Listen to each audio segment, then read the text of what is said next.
But the victory will be more than just politics as far as I'm concerned. The victory will be an endorsement of a philosophy. I believe in my heart of hearts the victory in 1998 is going to be good for Texas, and that's the most important thing about the campaign. Shouldn't we abolish the Federal Reserve and the CFR? That's the real reality that none of you will talk about, most of you are members. That's what's destroying this country, Governor. Don't you stand for America, sir? What about the Federal Reserve and the CFR? You people are being lied to. This country's been taken over by Europe, and I'm being drug out. Laugh at it.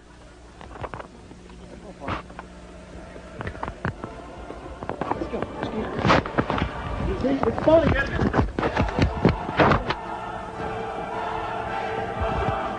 Let's grab an arm. I want y'all to know my family isn't in well now. Last meeting. Fine, go ahead,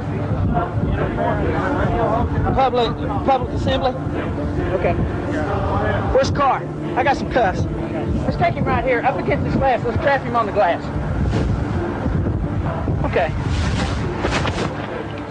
Take that out, Gene.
We have the force, we have the capacity, we have the will, and we will not surrender.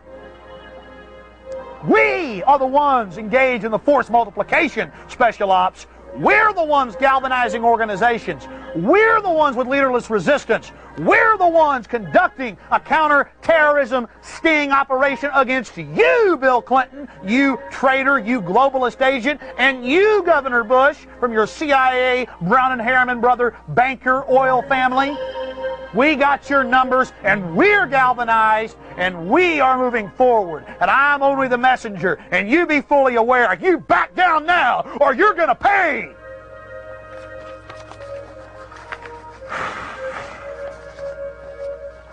I'd like to thank our sponsors. What they call a conspiracy. There was a black helicopter spraying some white powder. It's bizarre. It's like an invasion. What's behind this helicopter hell? Now the strange sightings that have a lot of people in the Lone Star State coming up with a lot of conspiracy theories. Steve Langford reports on the helicopters and health problems that have hit Austin. It's the sound. It sounds just like a tornado. They were so loud that they shook the windows. That's how they know they're back. It was huge. You could see the machine gun mounts on them and everything. And they were black. The black helicopters. 9 children all came down sick at the same time. The whole side of my car was just covered with dead gnats. Austin, Texas is a peaceful, laid-back kind of place, just like its favorite son, Willie Nelson. At least it used to be. Until the black helicopters arrived. It's bizarre. It's like an invasion.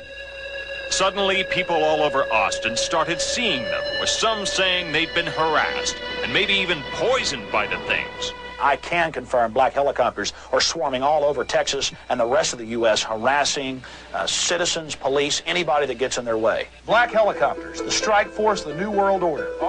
Alex Jones is a popular radio talk show host with Austin's KJFK, and he's been investigating and reporting on the mysterious black helicopter phenomenon for years. It reads like a science fiction novel, but it's really happening. Until recently, the government, the military, and law enforcement had denied the very existence of black helicopters. But now, authorities concede there really are such things. Yes, black helicopters are real. They're here to take care of you. They're for anti-terrorist training. But Jones and others suspect the black helicopters are the real terrorists. You're talking about SS cavalry right here in America. The sinister-looking unmarked choppers have been reported buzzing homes, following motorists, landing unannounced in schoolyards, and even dropping a mysterious white dust on Austin neighborhoods. See, it smears like paint. Norma Rubel says her car was covered with the stuff after a black helicopter flew over her house. Looked like somebody took a spray painter and sprayed it. City officials examined the mysterious substance and declared it cedar ash from a nearby forest fire. There's no way it looked like cedar ash. And she says nobody can explain what else she found on her car. Thousands of dead gnats. Something killed them. Meanwhile, others who have seen the black helicopters fly over their homes say the dust might have poisoned them. All of my kids and myself all got sick with stomach trouble. And the Hopkins family suspects a government cover-up. Well, I think most people would like to be able to just say, well, our government would never do that. Alex Jones insists it would. They've tested what's been sprayed out of the helicopters. It has salmonella and other type bacteria that you would find in garbage. Jones suspects it's all part of secret government preparations for a possible state of emergency. We see a lot of indicators that the military is preparing for martial law. And Jones is not alone. The government has more control than they need, and I think that the black helicopters probably have something to do with it. We're in the equivalent of 1936 Germany. Hitler's just now getting his power, and they're getting ready to really clamp down. Drive off when I come over there. All I'm out here doing is standing up for the damn Constitution of this country. You think there's something wrong with that? You go ahead and run off surveillance car. You guys ought to be ashamed of yourselves. That is so sad. With their intelligence vehicles following our people around. That's pathetic. If you want a group photo, we'll all assemble for you and line up for you.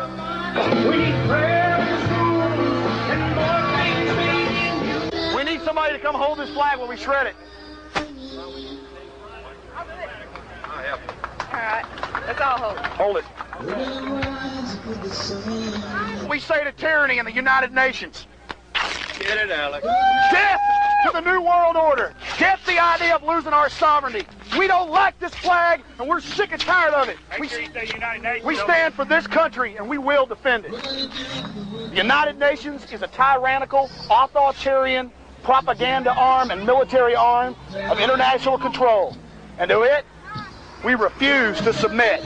That's all that's going to be left of the UN if they keep pushing their lies. The loss of U.S. sovereignty has gone too far. I'm here because I'm sick and tired of what happened to them people out there. The Ku Klux Klan came to protest, but others are protesting Klan members wanting any involvement with the Branch Davidians. The Klan's saying they were there, but before they killed those people and demonized them, they were there saying kill them. Now they're up here saying, oh, we want to help. They're still trying to hurt those people out there. I'm the person to vote for, and I just decided to do this today. People have been asking me for months, and I've decided to do it. And I'm running for District 48 right here in Austin, Texas. That's the southwest Austin Bee Caves area. That's where I live. And if you want the corruption ferreted out, If you want real information done, I need you down there watching downtown. When they're counting the votes, I need you at all the major polling centers while they're stuffing the ballot boxes. And I'll be there making sure. And they may have some computer fraud going on too. We're not sure. If I lose, I lose.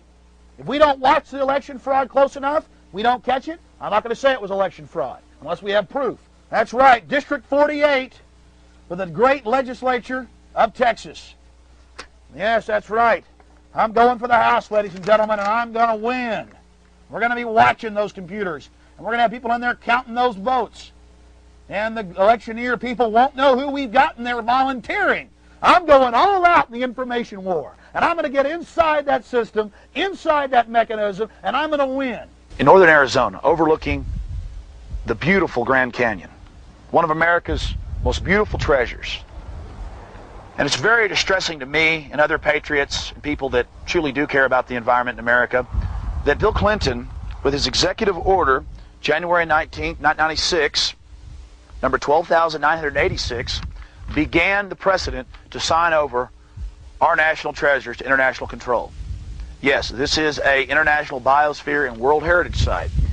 And guess who controls those? The United Nations. Ladies and gentlemen, I'm conducting a scientific experiment. I want to ask y'all if y'all know about Executive Order signed January 19th, 1996 by President Bill Clinton, number 12,986, which designated this as a World Heritage Site under UNESCO, a corporation of the United Nations. None of you heard about this in the mainstream media. None of you heard about it. Nobody's heard about this, have you? Well, they took down the signs in most parks because there was a furor about 3 days after they put up the United Nations signs. No one's heard about it, huh? Well, see, that's how fascism breeds. The environmentalist movement is now nothing but an arm of corrupt international banks and corporations. They're using it as an excuse for land grabs all over the entire world. Remember this, and check it out. Executive Order. Call the Interior Department. Call Bruce Babbitt. Executive Order 12,986. It's important. The modern bureaus of propaganda keep this from you. No sooner had I turned away that some of the crowd began to laugh and call me a kook. I guess they won't take the time to check out the Executive Order 12,986. I guess they don't believe it unless they hear it from Peter Jennings' mouth. Most people only look on the surface of things. Most people are not conscious. They never question. As you just saw, I asked the people here if they knew about the Executive Order beginning the long slide towards international control of our wilderness areas and our national parks and monuments. People just don't seem concerned. And that is human nature. But it's not their fault. They haven't been informed. The mainstream media has kept them in the dark. Meanwhile, their rights are being vastly eroded. It's very hard for Americans to make decisions if they're not given good information. No matter what propaganda you want to believe, those babies did not deserve to be murdered by the black ski mask thugs. We're here with Bonnie Haldeman, David Koresh's mother, and there's quite a crowd out here today to, I guess, lend support and try to keep the memories alive of people that did die just trying to live their lives. How do you feel 5 years after the tragedy? Well, I feel pretty much like I did the same, the day it happened. The great loss and injustice of what was done here to American people in their home, their church, and their family. I've seen you here today and talked to you some. You seem like a really gentle, nice woman, and that makes me think even more so that all the stories we heard in the controlled media were lies about your son. They were lies. They were lies. Because he was a kind, gentle person too. Loved people, and his main goal in life was to help, save people's souls, and he didn't like anybody to be unkind to anybody else. And he also told the BATF to come on over 2 weeks before. He did. He told them several times to come out. They were in the gun shop one day and found out that they were there asking about him, and he said, tell them to come on over. The sheriff knew him. Sheriff Harwell knew him, and the sheriff of this county said that he was a good guy and wasn't bothering anybody, and that this was a good community out here. He had come out here many times, you know, just in and talked to David, and Sheriff Harwell told me last year, he said, I'm sorry, Bonnie, what happened, if anything I can do for you.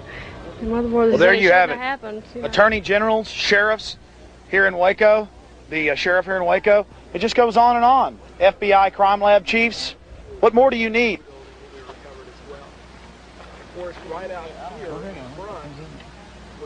That didn't come out in the trial. You're some kind of provocateur. In fact, you're one of those FBI agents, aren't you? We're in the middle of one of our interviews right now. I know personally, I don't give a damn. I don't give a damn about you either. So just oh, yeah, you're not going to do anything to me. These people are murderers. These people are murderers. I'm sick and tired of hearing your lies when you machine gunned a bunch of men, women, and children.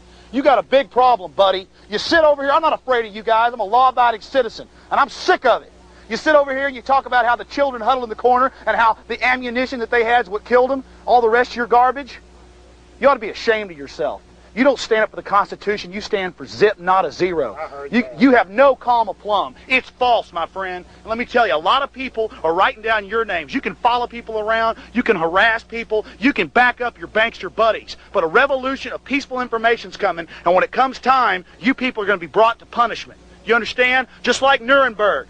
Just taking orders doesn't cut it, my friend. You understand me? I think I've assessed you. Yeah, oh, you've assessed me. Listen, you can sit there and say some kind of little joke. All your textbook garbage, my friend. I got people like General Parton, ex-head of Air Force Weapons Development. We know the federal government destroyed Oklahoma. It's proven. We know what you guys are engaged in, just like Hitler burnt the Reichstag. We know you brought Nazis over here through the rat line to set up our CIA after the OSS. So you can't sit here. You can assess me all day. I want you to assess me. I've assessed you, a smiley-faced slime ball that sits here and soft pedals and tries to placate the media. Waco Rules of Engagement shows your agents machine gunning men, women, and children as they tried to exit. One of the inventors of flare technology, worth hundreds of millions of dollars, is on that documentary. He is of the establishment. Didn't you hear what I said? Didn't you hear what I said? If I had heard no. you, I would have to ask the question. Well, yeah, but we don't need this type of placating. Somebody coming in and saying, oh, I'm so sorry that we did this. We don't need that. We need indictments. Then you need to go and you need to call for indictments of Janet Reno. Okay. Are you calling for an indictment of Janet Reno? No. Herman Goering and drag. No. Are you? Oh, so you're not calling for Herman Goering and drag. What about the people who ran the tank through this place? Yeah. Well, here you have it right here. We're told that the bunker was here where the children cowered, where they drove directly in with the tank and pumped in the CS gas at point-blank range, and then they pushed all the rubble over there. So the bunker was somewhere over in this area. This is just more a big brother, and we just went over there to one of the FBI negotiators who's now over here soft-pedaling things. And he's not calling for indictments of Reno, Herman Goering and drag. But you know, all these slaves are going to get what they asked for. The IRS bending people over all day and all night. It's a real pleasure to stand up to Big Brother and all his slimy cronies. Let's get out of here. We're not radicals in the sense that we want a revolution. No, we just want our government back. There is a massive consolidation of local police departments under federal control. The Multi-Jurisdictional Task Force and the JTF-6, which is based at Fort Bliss, Texas. They wear black ski masks. They train in military tactics. And they are the big gun and the long arm of the IRS and the criminal system that is running this nation. Make no mistake, the murders of these people and these children was about one thing and one thing only. It was about terrorism against the American people. It was about testing and pushing the limits to see if the government could surround a group, if they could kill those people and burn it to the ground. Waco Rules of Engagement shows the automatic weapons fire as men and women tried to exit the back of the building. That's where most of the bodies were found, right in the edge. Hit squads, military black ops, the same ones that destroyed Oklahoma City, just like Hitler burnt the Reichstag in 1933. I mean, where is our country when ex-attorney generals of the United States of America are here telling you that Reno and the rest of them and the Republicans and the Democrats are all the same people? Which show that we carry over our militarism right into our churches to assault church people. Well, yes, sir. My first question is, or my first statement about this is you're absolutely right. I mean, we have military training, people in black ski masks. with the MJTF, the multi-jurisdictional task forces, training directly with our local law enforcement in Austin, Texas, where I'm from, and I found out that this is a nationwide movement. Sure it is, and the sad part is, you know, the cop is supposed to be our friend on the beat. He's the one that gets the cat out of the tree and takes care of the lost kids and stops someone from burglarizing a home and stuff like that. Instead, they love to be SWAT team. You know? It's the thin blue line. They're teaching them. In fact, I've heard police. Pretty thick blue line right now. I've done interviews at protests and things, and the police walk up and say, "Stay behind the demarcation line," and you'll hear them talking. Watch the civilians. They're using military terminology. Is this dangerous? Of course, it's dangerous. The paramilitary concept of police is a police state. You know, and our Constitution was created to prevent a police state. But the thing that I don't think that the American public realizes is that this military training is going on. What are some things that we can do to get this reversed, hopefully? Well, I think we have to resist at every level. If you don't work at the national level, you can't expect the local level. I mean, after all, we're providing a lot of federal funds for the local level, and they love it. And that brings control. It brings control. It brings technology. It brings things they don't need, you know. Infrared. Who needed tanks out here? Yeah, you've got everything that billions and billions of dollars of research and development to provide the military are now being diverted. It's going into civilian control. Have you seen Waco Rules of Engagement? Sure. It's horrifying, isn't it? It's horrifying. The whole story is even more horrifying. Sir, I didn't actually see this last year, but I heard about it reported in some of the alternative press. Is it true that last year you spoke about how the Trilateral Commission is running the country? Well, I've criticized the Trilateral Commission for many years, but I don't really think the Trilateral Commission is running the country. I think CFR. I think the same people control it. The same people that run the CFR, the Council on Foreign Relations, and the Trilateral. Those are just front groups. Sure. I mean, they're just meeting houses. They're organizations through which they implement their power, and it's an international group that maintains power through the multinational corporations and the media and all the rest. Yes, sir. And wouldn't you say that now what you have is corporate socialism for them and slavery for us? Well, you've got corporate wealth for them. They don't. It's called stealing. It could be called stealing, although it's stealing on such a grand scale that you'd have to call it grand larceny, I think. Sir, hello, caller. You're on the air. Yeah, I had a comment about the David Koresh stuff that you was talking about. I had an uncle that was there. He was one of the DPS officers, and I don't see how you can glorify David Koresh and blame the government whenever they're the ones. Then David Koresh has got these weak-minded fools sitting there, got them brainwashed, and telling them, you know, God's coming and the government's the enemy. You know, we got to kill them. They're the ones that fired the first shots. They were just reacting. Well, I appreciate that, and for anybody else that wants this recurring view, there's a made-for-TV movie made before the siege even ended that is airing up to 10 times a week on Court TV, and it's aired on ABC as well. And the director of that film has apologized 2 years ago to the Waco survivors in front of a crowd of about 300 people. You have an uncle that's into DPS. Well, I challenge people to stop and talk to DPS wherever they want, at movie theaters or on the side of the road or at the street like I've done, and they know, and you know who the DPS get their investigative information from. They're called the Texas Rangers. And if you know how to type into a computer dps.org, you can go read the Texas Ranger report where they talk about the feds firing first, where they talk about shaped charges being placed by Delta Force on top the bunker inside to kill the men, women, and children. And on my side, I have actual photos, and so do the DPS, of the shaped charge hole blown in the top. I'm sure you thought that Oklahoma City was, well, the people they told you it was. I suppose you think Hitler didn't burn the Reichstag. You probably don't even know what the Reichstag is. And I personally just can't deal with you, sir. But don't worry, they're dead now. The kids are dead. Delta did their job. Delta didn't raid South Texas February 8th, February 20th. Why, how could I support L.A. Philippus, who threw him out of San Antonio for attempted bribery of public officials? What about Chief of Police Jack D. Compton in Alice, Texas, talking about foreign troops? I'm just a kook, aren't I? Why, burn them, get them. Are people like that really healthy for America, Alex? Why, we've got those long-bearded people in black outfits that live over there in the ghetto, Hans. I think the Fuhrer knows what he's talking about. Let's go burn them out, too. Yeah, and let's go after MOVE back east. Yeah, that environmental group. Let's burn down a city block and kill them. Yeah, and let's focus our military in with this new U.S. Joint Command. And let's agree with the Army War College. Let's bring in Mexican and Canadian troops to, quote, deal with the terrorists here in America.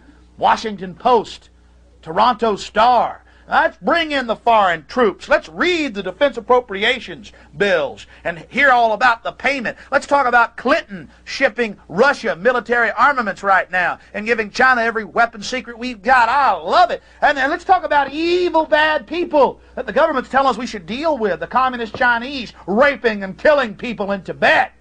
Let's talk about the World Bank giving $100+ million to force relocate Tibetans and the forced rape that's going on. That was in the mainstream newspapers, and they're proud of it. What about the organs being taken for political dissidents? What about the infanticide of living, already born children? What about Catholic priests being shot in the head and thrown out on the street? What about Tiananmen Square? What about the top 500 corporate chieftains meeting last week in China to celebrate communism, which is modern slavery, for the elite, by the elite? Get it through your head, fool. You people really anger me, but I want to thank you for calling, because you got me fired up. That is truly sick, sir.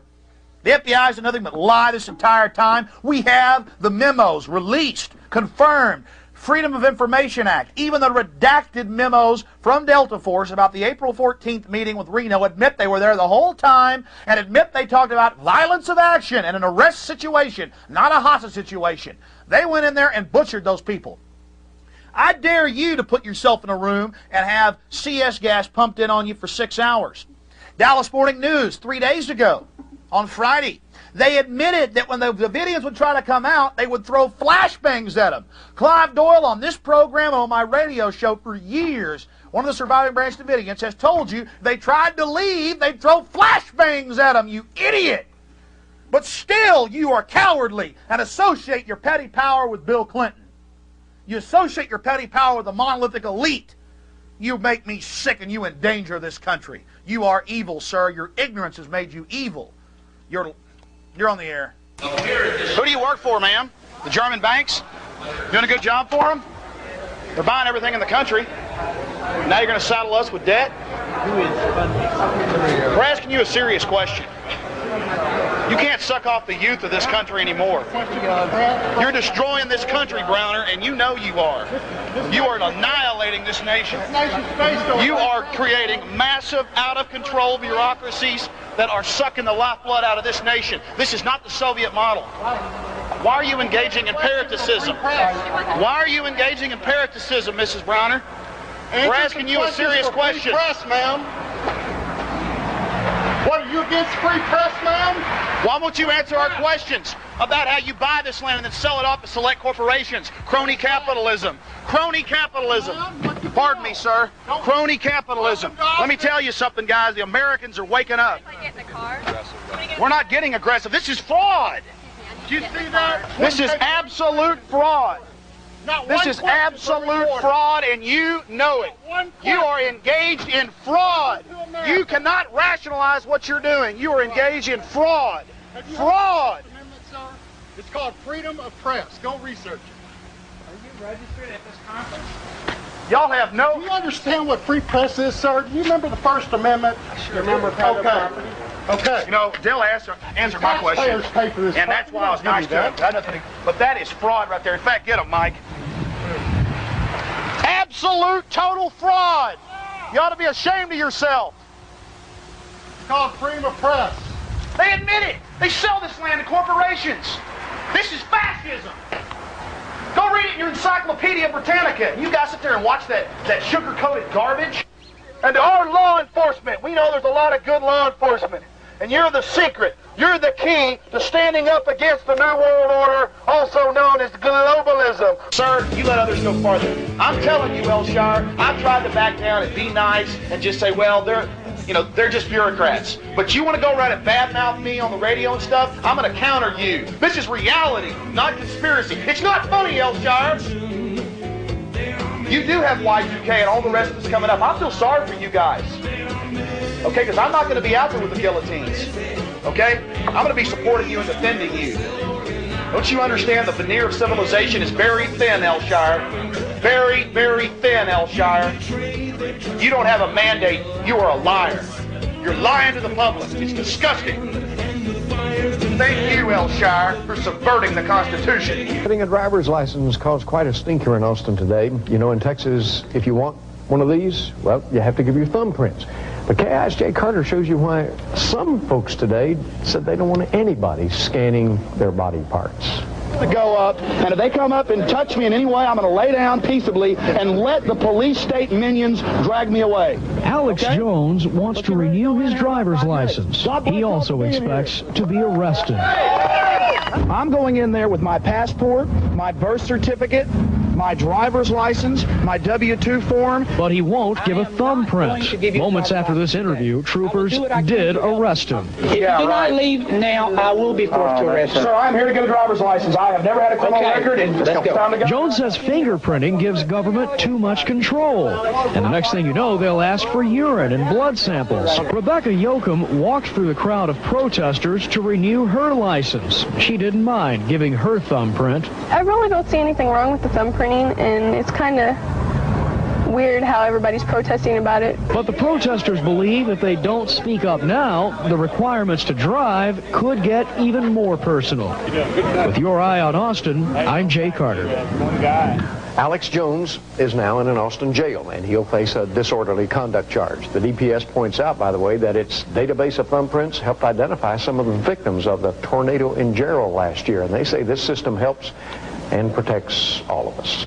I'm sorry, sir, you're just flat wrong. This has nothing to do with public safety and everything to do with the international tracking grid that's being set up. All you have to do is watch Lockheed Martin Marietta commercials from the defense industry to Visa commercials. All down the line, they're pushing thumb scanning to buy and sell, and probably within 5 to 10 years, everybody's going to have to do this to buy and sell, and this is all for the IRS to gather intelligence on us. The DPS even admits it. It goes to the federal government. It's all hooked into a national database, and you see the free market supposedly engaged in this. It's all part of a grid of control, and some of you will say, well, what do we have to hide? It's called an invasion of privacy, ladies and gentlemen.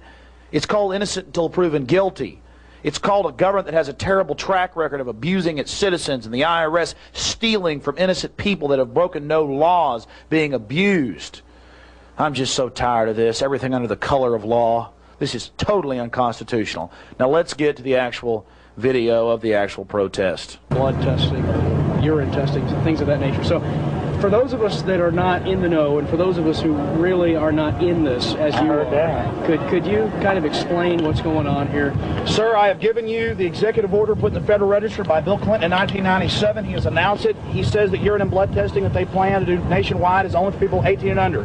It is for 25% of large state populations, randomly selected, and they're thumb scanning us like criminals. Whatever happened to innocent until proven guilty? I heard that. Several forms of identification. I have 8 forms of identification, from my passport to my old driver's license to my W-2 form, my tax form, to my social security number, to my car insurance, and I also have another picture ID. And that had better be enough for them, ladies and gentlemen. This is really getting out of control. Whatever happened to innocent until proven guilty? Why are Americans laying around like sheep and allowing themselves to be treated like criminals? We're law-abiding citizens. At what point do you expect, or do you expect at all, for what you were talking about, the blood testing, the drug screening? Is that really coming? Sir, I have given you the federal documents that are mandating the states to do that. Clinton in 92 mandated the thumb scanning. It has been adopted by many of the states. Texas since 93. He mandated it in late 1997 for 98 to be implemented. Now that's up to the states, and that's why we're drawing attention to this. Thumb scanning and no further. I'm against thumb scanning, but now they want this urine and blood testing. This is the slippery slope. And to those out there that say, what do I have to hide?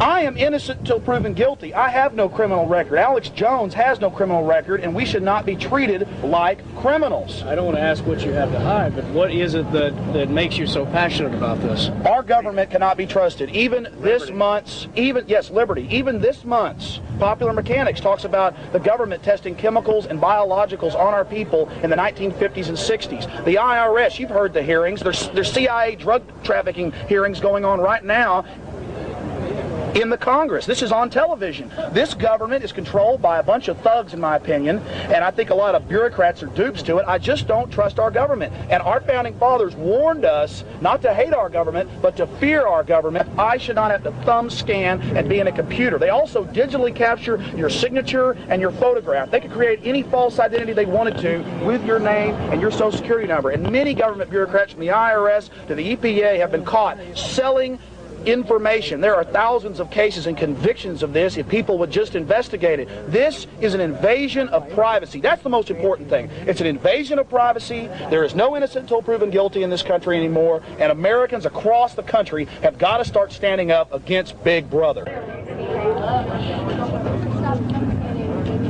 And if they come up and touch me in any way, I'm going to lay down peaceably and let the police state minions drag me away. Okay? Let's get ready to go in here in about 5 minutes. God bless y'all for being here. People stand up. The New World Order, which is transnational, socialism for the rich, can only fail. We're going to defeat these people. We're going to turn their lives upside down on. This federal intrusion is out of control, and it is controlled by the transnational establishment. So it's time for everybody across America to start standing up, because we got people power. Amen. Peaceful patriots or the huge military-industrial complex that Eisenhower warned us about. I think I'm afraid of the military-industrial complex that owns our media. I think I'm afraid of the foreign banks. That's who I'm afraid of, not of you people. Good luck, sir. Hey, buddy. Okay, good. Hey, Jim. How you doing, Ellinger?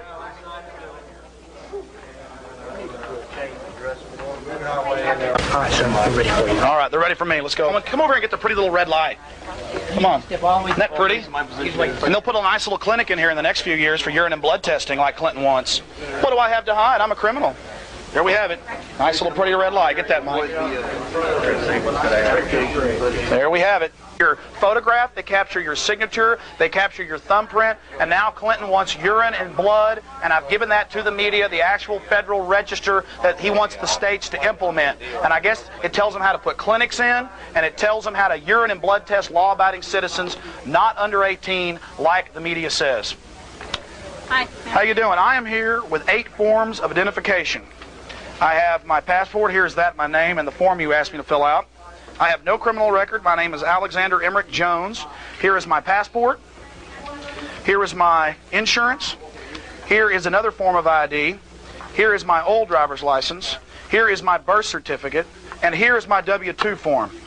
And here is 2 more insurance cards, old ones, just so you can double check. It's a health club card. ID. Okay. Good to go. We're going to get you duplicate right now. I need for you to answer these first 3 questions. Take a look at these questions there and go over them things. So I don't have to thumb scan? Well, we're going to get to that. You are eventually going to have to. Yes, sir. But not now. Not at this point, but you will before we're done with the process. Why? Because it's required. It's required by Bill Clinton in 1992. And it was instituted here in Texas in 1993. I know the code, sir. Are you going to institute his urine and blood testing when he commands you? Are you going to stick a needle in my arm when I have no criminal record? The only questions I'm going to answer right now are concerning driver's license issuance. You just follow orders, don't you? So you're saying you're going to deny me the constitutional right to travel if I do not submit to this digital thumb scanning? What I will tell you, today you will not receive a duplicate driver's license if you do not submit to a thumbprint. Okay, look, I feel like I'm being raped here. Well, I would sit down with you for hours and try to do what I could to help you. Then just give me my license without digitally thumb scanning. I am not going to violate DPS policy. Is there a religious exception? For your exception. Is there a religious exception? No. No, sir, there's not. Everyone must take the mark. A digitally enhanced mark. I'm not talking about marks. A digital tattoo. I know. Your ID, you are good to go. Yeah, well, if I'm good to go, why do you need my thumbprint? Because it's part of the procedure of issuing. It's part of Bill Clinton's law, isn't it? It's an executive order. It's a decree By Bill Clinton. NCIC. Yeah, and if I drive without a license, what's the penalties for driving without a license? You know, I don't even want to go there. That's right. You know why? I'm asking you. It doesn't pertain to it. You're an officer. I'm asking you the law. I would be glad to sit down. So you're saying I'll be committing a crime by driving if I don't take your mark? I would be glad to do anything I can to help you, sir. Well, see, you're saying... I'm not against you, and I understand. Officer Ard, you're sitting here, Sergeant, and telling me that you're all friendly and you're all nice. But I'll be pulled over and given tickets. If I don't pay those, I will go to jail because of my morals and my beliefs, I will not take this. And I'm here to tell you, I already took this in '93, and many people will say, well, you've already taken it. What's your problem with it? Because now I figured out what this is, and I'm opposing all those others that are being herded in here like cattle to be thumb scanned like criminals. Jones? Yes. We don't even need to start there. If I know that you're not going to submit to a thumbprint, why waste your time? See, right up front, they will drop, and people are being turned away all day here. So you're saying I pay my taxes, I'm raped by the IRS, which is criminal. You know, it's well known. And you heard the key word submit. Submit. He just said I must submit. There's a lady down the counter. I'm telling you, I've never been to jail. I don't know. What do you want me to do for you? I want you to give me my driver's license. I want my driver's license. I am not a criminal. I may become one today, but that's fine. You're saying you won't take me to jail at 5 if I'm still here. No, we're not going to take you to jail. Oh, yeah. This is against the grain of the Constitution. Look, if I don't take the mark, my right to travel is taken. You're taking my rights and telling me that it's no big deal? And now you want a urine and blood test. Bring me the document. Who has the urine and blood testing document? I need it. I'm going to pass these out to people. Ladies and gentlemen, the Federal Register, Bill Clinton, urine and blood testing plan for you. Tell your friends about it. We have got to stand against this. The states are preparing to implement this plan. This is not a joke. This is not the entire document. It gets worse. Ladies and gentlemen, it's a joke to them. Only Coach Penders matters. Only diversions like Rome, the gladiators. If I don't take this, will I not be penalized for not having a driver's license, by not being able to cash a check, by being given tickets that if I don't pay those tickets, I'll be taken to jail. I can't travel out of state. I can't get on board an airplane. And the media is talking about thumb scanning to travel. You're working with the foreign banks and the military-industrial complex. This is all their idea. Read the Military War College from 1968. They planned this. Just because you lay around doesn't mean it's not true. This is not a publicity stunt. I was a lot happier years ago before I got into all this garbage. I'm sick of sheep laying down. I wish you'd get up and do something. Makes me want to vomit. Our forefathers went to World War II and World War I and fought in the Civil War to end slavery, and it means nothing to y'all. We're a bunch of yellow-bellied weaklings. I'm sick of it. I'm sick of people laying down like a bunch of jellyfish and rationalizing what's going on. People ought to be ashamed of themselves. My brother's a cop. Gold star in the arm and be quiet. Yes, exactly. Now look very carefully at Mike Cox. He is head public information officer for all of Texas for the DPS. They weren't going to arrest me, but about 15 minutes into the protest, he showed up and things changed dramatically. He walked up, stared at me, turned, walked back to the back. They had a little meeting together, and then they came and arrested me. If you do not leave now, I will be forced to arrest you. Sir, I'm here to get a driver's license. I have never had a criminal record. It's time to go. Here I go. Get my stuff for me. 45 patients.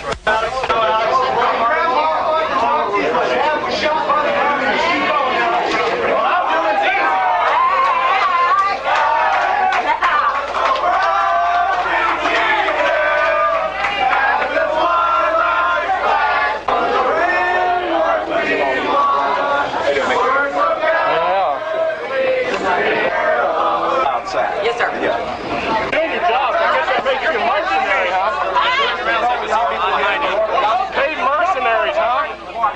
Got black gloves on. Yeah, he's got his black gloves on. I guess that makes him tough. I guess that makes him look like a real well-paid mercenary there. Well, we have to do a show tonight. Hey! Yeah, they're pushing everybody. They're pushing us. It's getting ridiculous here. All my tax dollars pay for this building. Yeah. He's got a couple of tags.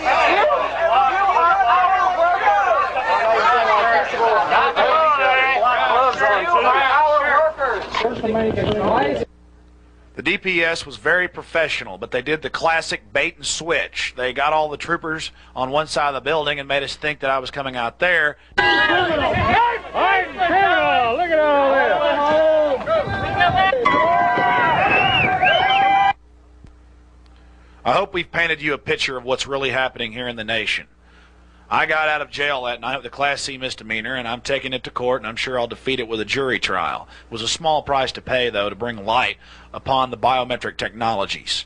This is an incredibly elaborate setup here where they've shut down most of the lanes.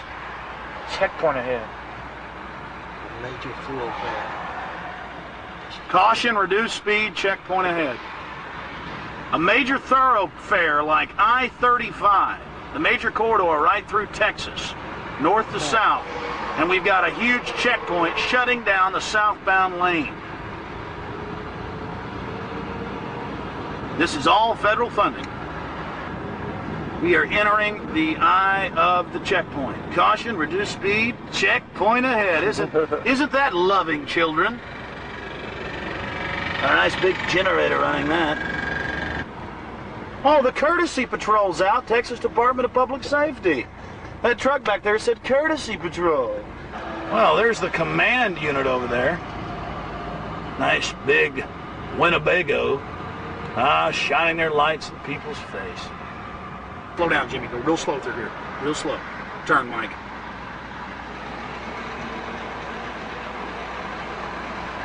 Hello, Waffen SS. I would have said that, Alex. Get it on. I got it. Get the searchlights. Yeah, roll, my friend. Jawohl! Now we're going to go back through the gauntlet, and we've got them just pulling them back, pulling them off down there, pulling them off here, all part of Bill Clinton's funding, and they love it. There it is, ladies and gentlemen. There is America for you. Giant checkpoints, and they're pulling people over right here in front of us. We're going back through the gauntlet, my friends. We're exiting, turning around, we're going down the access road this time. There's another one right there. A little too fast. Boy, look at the traffic they got backed up, Alex. Just look at it. Hey, are y'all MJTF? Is this an MJTF operation? Actually, we're off the street. We're Serbian soldiers over here in the United States taking over. Clint, do you even know where this funding comes from? To be honest with you, I'm so low with unemployment. Yeah. Now, I've been researching this for 8 years. I've been laughed at. Now I'm on the front page of the Statesman. This stuff is real, sir. And y'all can rationalize what you're doing. There'll be more decisions for you in the future.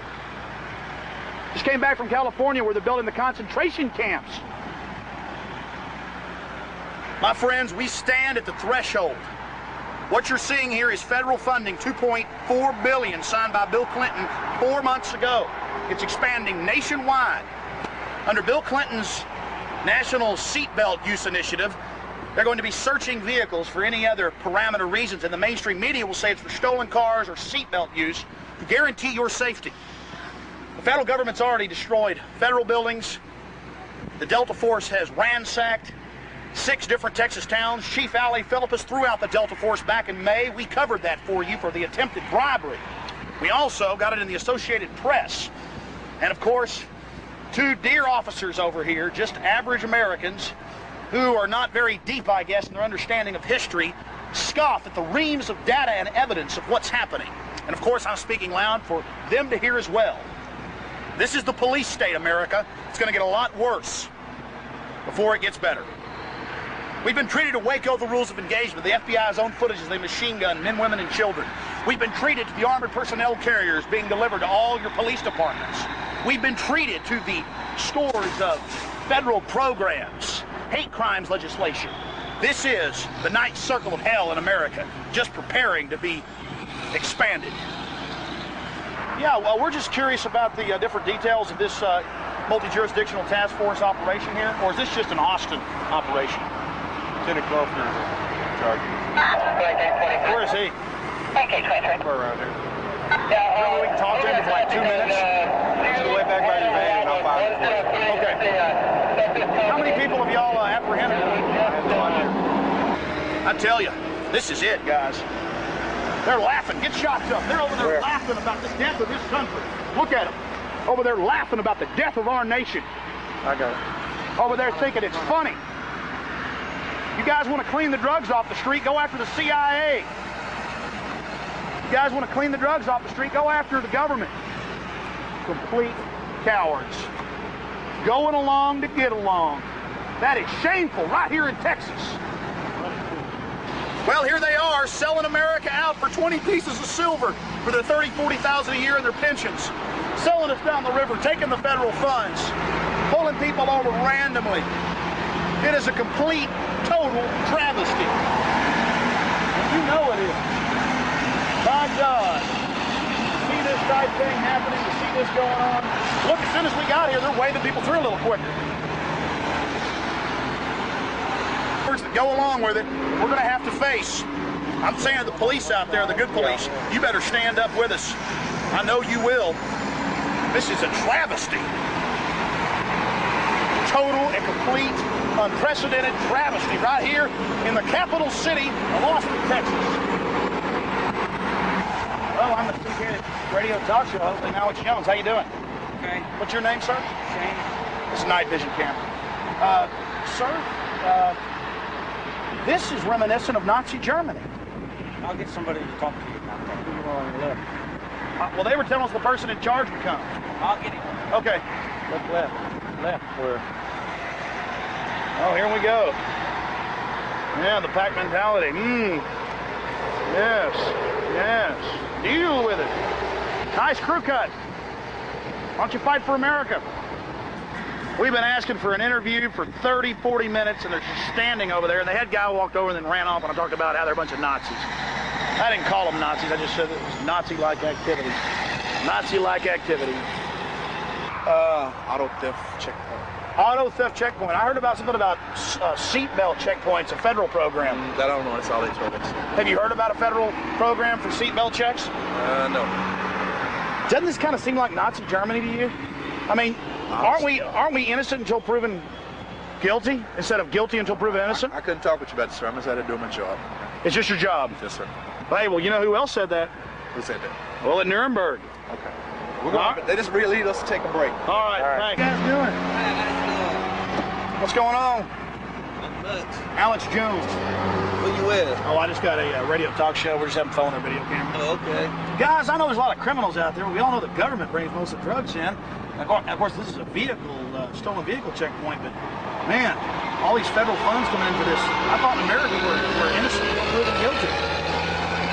Are we innocent until proven guilty? Are you guilty or something? No, I'm not guilty of anything. Oh, I thought you were asking me, were you innocent until proven guilty? But I mean, aren't we all supposed, in this country, in other countries like Germany under Hitler it wasn't that way, or under Stalin it wasn't that way, but here in America, aren't we supposed to be innocent until proven guilty? That's true. That's true. There you go. Talk to us. Well, I mean, I don't hate police or anything, but at the same time, you got to wonder, this is happening all over the country now because the federal funds that are flowing. I mean, isn't that interesting? You're talking to the wrong person. Talking to the wrong person? You're talking to the wrong person, brother. Gentlemen, what's y'all's names? I'm just curious. My name is Johnson. Johnson? How you doing, sir? Good to talk to you. Y'all like this sedan? Oh, that's all right. What color is it? Maroon, huh? What do y'all call these units? I see a lot of these around town. Just an unmarked police unit. Y'all still do old-fashioned things like prostitution and narcotics? Yeah. Or is it mainly... is this y'all's first checkpoint down here? Did they call y'all in and tell you the procedure? That's for what? Well, basically, how do they pick people out of the crowd to pull over? That's what we're curious. I don't know. If you go down right over there and talk to one of them supervisors, they can tell you everything about it. They're busy, huh? They didn't tell y'all basically they just called y'all and told y'all to pull over? No. You go right over there and talk to the supervisor, they'll tell you all about it. I'm just out here doing my job, brother. Okay. They can tell you all the procedures. When they put it together, we did. You guys are just doing your jobs? Right. All right. Well, I'm not attacking y'all. Okay. But hey, think about this. There may come a time when you see some things on television that are manufactured by the government.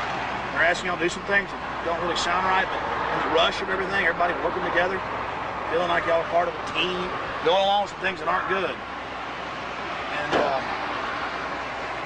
well, just the whole thing's accelerating. Well, that's the guy driving us. There's a lot of things accelerating in the world today that aren't too nice. And now would you guys, if ordered to do so, would y'all confiscate guns from law-abiding citizens or go house to house? Who would order you to do something that's against the law? It's against the law. They're talking about changing that. Well, I mean, if they change the law, that's what the law says. How do they change the law without changing the Constitution? I don't know. You gotta go talk to Congress about that one. Well, yeah, the president uses those executive orders.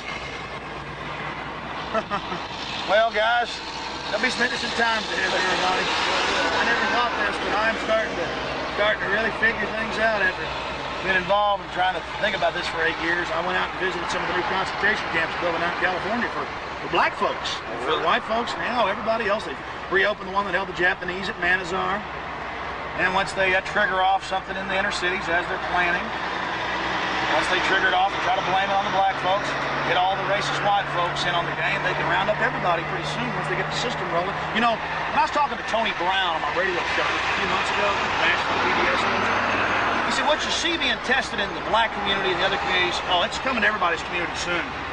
They tested this out in the black community years ago, violating people's rights, getting the police used to it, getting everybody used to it, thinking it's good. I assure you, it's not good. I guess he got tired of hearing it. That's it. I want to speak for myself. All right.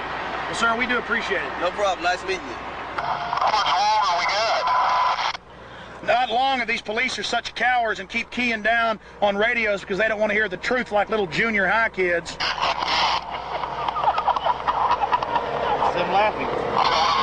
Hey, let me tell you something, police. I'm not afraid of you. You're a bunch of criminals. You're a bunch of weaklings. I'm ashamed to be a part of this country because of people like you. That's the police. Well, have fun, police. You're an idiot. You're an idiot.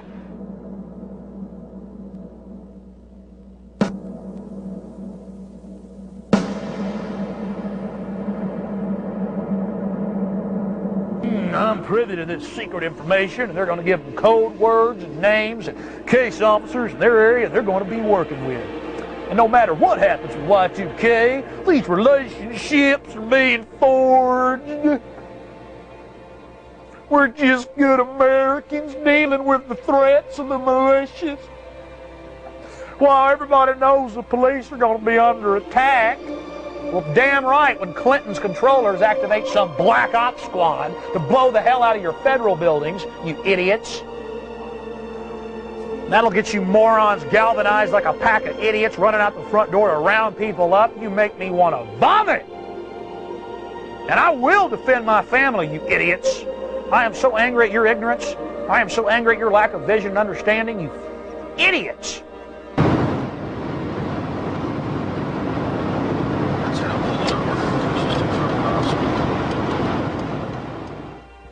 On the night of February 8th, 1999, right after my radio show, I got the word the Delta Force had smashed into the first of 6 towns, Kingsville, Texas. We got in the car, drove through the night to the South Texas coast, right in the middle of Texas oil country. It was incredibly surreal. What'd you see? What'd you hear? Well, they were throwing some bombs, you know, bombing. Right. Yeah, and some. I think they were using some rifles too, and the other kind of rifles, you know, the one using stuff like that. Looking out your window and seeing unmarked helicopters and troops dressed in ninja black suits with assault rifles, it's kind of spooky. You never know. I'm still trying to figure that out. Perhaps they wanted everything left intact so their training and their psychological test would be pulled off a little bit cleaner and smoother. Again, you decide. See, y'all are just painting over the black burn marks? Mm-hmm. Delta Force munitions, a solid ceramic slug used to blast open doors. So the jackbooted thugs don't even have to hurt their feet anymore. I'm the lieutenant in charge of the patrol division. Oh, fantastic. We're told that Monday evening of this week, there was a Delta Force operation from Fort Bragg, otherwise known as Army Special Operations Command. Can you tell us how many helicopters were involved? I can tell you that Monday night there was a joint training session between the United States Army and the Kingsville Police Department. The Army was doing some sort of extraction type thing. They used 8 helicopters. Our training involved sealing off the area as if we were involved in taking care of a hazardous materials incident. So we were rerouting traffic and making sure that there was no civilian foot traffic in the area. So we got quite a bit of training in that area. Did any of your SWAT team, or I see you have 2 officers look like they're SWAT trained, did they assist the Delta Force in any way? The only participation on the part of the Kingsville Police Department was in a hazardous materials training session. We did not participate in any way with what the Army was doing. Well, that's very helpful. We're also told that they were firing ceramic bullets. I have no idea about anything that the Army was doing. It would be a situation in which you would need to contact them. Well, yes, in Fort Bragg. Now, the mayor had stated, or his office had stated, that it was secret, but what y'all are saying is it was secret up to a point, and then the police department went around and actually warned the citizens in the immediate area downtown. I have no idea where the word secret came from, and I'm not going to respond to that. But who are the terrorists? It's certainly not Bill Clinton giving all of our nuclear weapons designs and enabling systems to the Chi-Coms. No. It's people like the Davidians or Randy and Vicki Weaver at Ruby Ridge, Idaho. Yeah, we're the terrorist. We're the danger. We're the threat because we won't submit to total domination, total control, total slavery. Waco is a sterling example of this, the lies and corruption that were evidenced during their activities. Oh, but I forgot. We had to save the children. That's why we burned the 17 little children to death.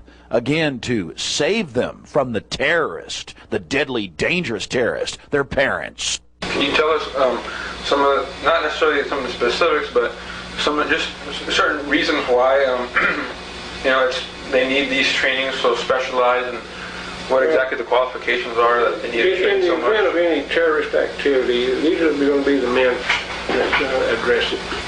And they need to keep their skills honed to razor's edge. They have to. And they don't have time, the luxury of time to plan an operation and go in. Can't plan it forever. You've got to make a move and make it fast. And, so time is of the essence, and having their skills up to a high level is very important. But these are the people that you're going to call on for any terrorist activities. Well, yes, these are the people we're going to call on for terrorist activities. Delta Force, BATF, FBI, hostage rescue teams. They're training on military bases as we speak, ladies and gentlemen. They trained back in '93 before the assault on the Waco church. That's right, it's not a compound. We need to get our priorities straight in this country and worry about our real national security risk, the real threats to our nation, like Bill Clinton, and the already forming global government that controls him. That's the crisis. That's the threat. Not our nation's people. Not American. These pieces of equipment were unarmed, as I understand it, and were contracted. I mean, it was like a good rent-a-car. A good rent-a-car? A tank going into a building? Quite a specimen, I tell you. In all my years involved with SWAT, I've never seen a gentleman like this that I've learned so much from in just the short time I've been around him. It's just awesome is about the only word to describe him. Honed to a fine edge, honed to kill. I don't know about honed to kill, but you're definitely honed to be a big creep, a big wimp. You falsified warrants, you did everything, didn't you? Because you wanted to get money for the BATF and the FBI. Y'all were coming up for review. And it's sick, impotent people like you, sir, that give law enforcement a bad name. 93, the standoff between federal agents and Branch Davidians lasts 51 days. Then David Koresh's Waco compound goes up in a ball of flames. After years of denial, the FBI has finally admitted it used flammable devices that final day. Still, burning questions remain, so the government has launched a full-blown investigation. Now, surviving Branch Davidians are breaking their silence, accusing the government of murder and cover-up. Phil Schuman has this extra exclusive. It's the fire that won't go out. Well, we didn't start it. There was no way we would have ever committed any kind of suicide. Now, after smoldering for more than 6 years, the ashes of Waco have suddenly reignited. These men that from the government, they want to keep everything hidden. But this time it's besieged feds who are taking the heat and surviving Branch Davidians who are fanning the flames of an explosive scandal. Did federal agents deliberately start the deadly inferno? I blame them for murder. I blame them for all that happened. The road that leads back to the doomed Branch Davidian complex in Waco, Texas is strewn with bodies, cover-ups, and conspiracy theories. The government has always insisted Davidian leader David Koresh lit the infamous fire that killed some 80 men, women, and children on April 19, 1993. But in a startling development, the FBI now admits it lied about what really happened. Investigators have seized FBI videotape that proves highly flammable tear gas canisters were used in the final hours of the 51-day Waco siege. I think there's an opening there that you may be able to shoot through a doorway. Now, tall weeds, trash, bulldozed rubble are largely all that remains of the Branch Davidian complex where Koresh and his followers died in that horrible inferno. There are headstones honoring the fallen, charred shells of Davidian buses, and an old Airstream trailer crushed by government tanks. And here in these desolate killing fields, I would discover living testimony that may help unravel the mystery of Waco. They systematically took it in turns, not only to spray the gas, but to demolish the building. Clive Doyle is one of only 9 Davidians who got out of the blaze alive. Incredibly, he's actually back living on that same property in this mobile home, keeping the memory of Koresh and his doomed flock alive. Why stay? Why be so close to a reminder of what happened? Because we believe it's God's turf, you know. I mean, I think it's worth fighting for. Doyle managed to escape the burning compound through a hole in a wall just as it burst into flames. And I'm looking down at the building, I see this big ball of flame go up like an explosion. And I wrote everybody else off. Tragically, Clive's 18-year-old daughter, Sherry, did not make it out. Despite these revelations about the use of flammable tear gas canisters, the Attorney General this week still insisted the FBI did not start the fire. That fire was set by David Koresh and the people in that building. But Clive Doyle and other surviving Davidians flatly deny that and say nobody should believe the government.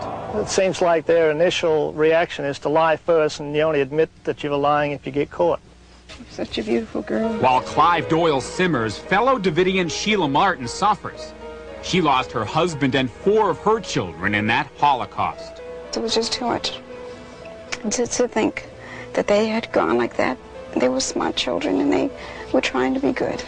Sheila had surrendered to the FBI weeks earlier on the promise that her family would also be allowed to leave safely. My children stayed and my husband stayed because they believed these men outside. I call it murder. That's what I call it. Catherine Madison also escaped the Davidian complex before the fiery finale of death and destruction. She, like the others, claimed the government deliberately set the blaze. What was the reason for the fire? When they saw we weren't going to give in, they had to get rid of us. They had to get rid of us. They had to cover up everything that had happened. There's always new federal lies that we are forced to counter here. Texas talk radio personality Alex Jones has been crying murder and cover-up from day one of the Waco horror. These are thugs who wanted to engage in terrorism against the American people. And I say their terrorism has failed, and this horrendous lie is starting to unravel. The surviving Davidians say the same thing. That's what they do for a job, is they lie. When I tell what I tell, I'm telling the truth. And if people accept it, fine. We just believe that God would not let the truth be hidden. And Waco keeps burning. And just today, several federal prosecutors in Texas have been relieved from the case, including one who had complained of, quote, a possible government cover-up. Really relished firing me from whatever pressure they received, because I wouldn't stop talking about Reno and Waco. And it's funny that I'm on in big cities like Buffalo, New York, Rochester, Chicago. I'm on a station that goes into Los Angeles a little bit, out of Burbank. I'm on huge, I'll tell you, the biggest station I get the biggest response of is Knoxville, Tennessee, WHJM. 60 plus stations now. Just 2 weeks ago, it wasn't that many. Picked up 15 more stations. You're not going to stop me unless you put a bullet in my head. I don't care. Rock and roll, baby, because I'm not afraid. You understand? I'm not afraid. I'm never going to stop. Never. I'm going to continue to expose you. Texas. I'm Alex Jones. I'm a syndicated radio talk show host, but I came here as a private citizen, member of the corporation here in the U.S. too, to ask you 2 quick questions. Number 1, over 4 years ago, I was interviewing former and current CIA officials about the Delta Force murdering people in Waco. They were extremely concerned. That's now been borne out in the Dallas Morning News and other publications. When are you finally going to come clean about the mass murder and using high-level special operations killers to kill Americans for publicity? And number 2, finally, we know, well, I'll just ask both questions and I'll shut up and sit down. It's serious.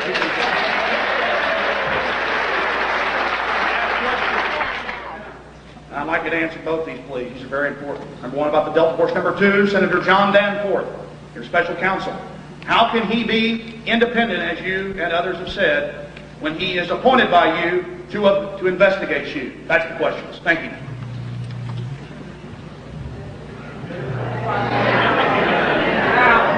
Yes, the names are shouting down.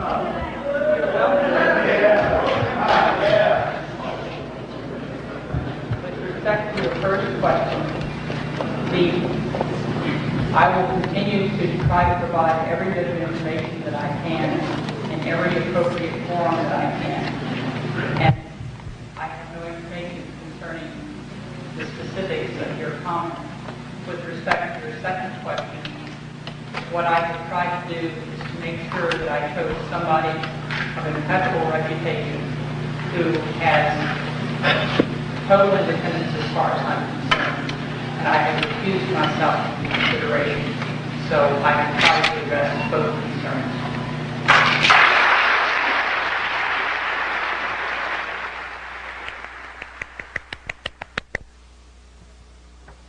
I associate my power with you, Reno. Kill him, kill him, kill him.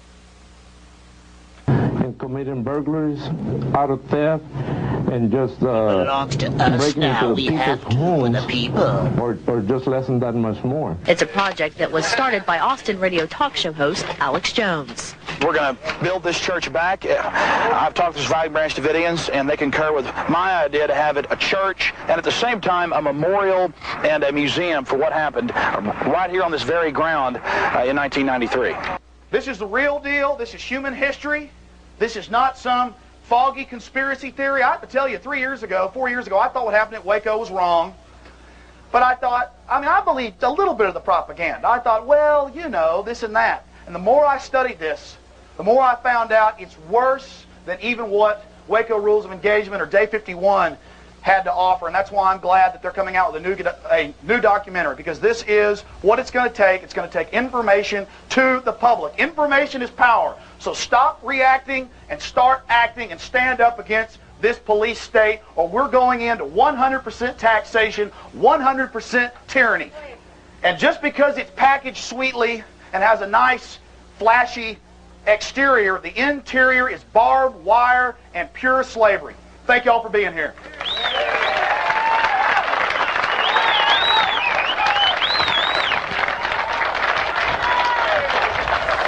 Thanks, Alex. And I understand that the ATF needs more funding for Comrade Clinton and the Clintonistas. We understand this.